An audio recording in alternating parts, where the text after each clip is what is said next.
Welcome to Kenton's videos. Enjoy the video. You begin by powering the keyboard and opening Windows Settings Bluetooth and Devices. Turn Bluetooth on and put the keyboard in pairing mode. If pairing fails, plug a cable to force a wired connection and continue. This often installs initial drivers automatically. Once Windows detects the device, select it and accept pairing.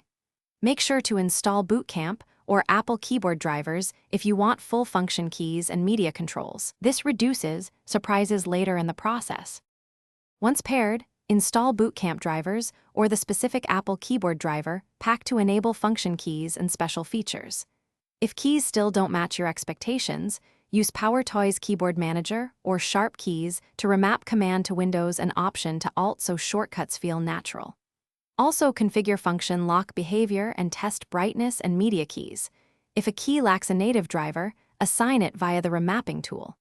Make small changes, test each shortcut, and document what you adjusted for reference.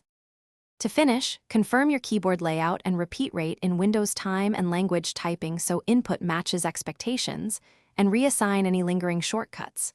If something goes wrong, unpair the device, restart the Bluetooth service, and reinstall drivers. Try a different USB port or cable for wired diagnosis. Make sure firmware and Boot Camp components are current and battery level is adequate. If intermittent drops continue, prefer wired mode while you isolate whether the problem is hardware, Bluetooth interference, or software.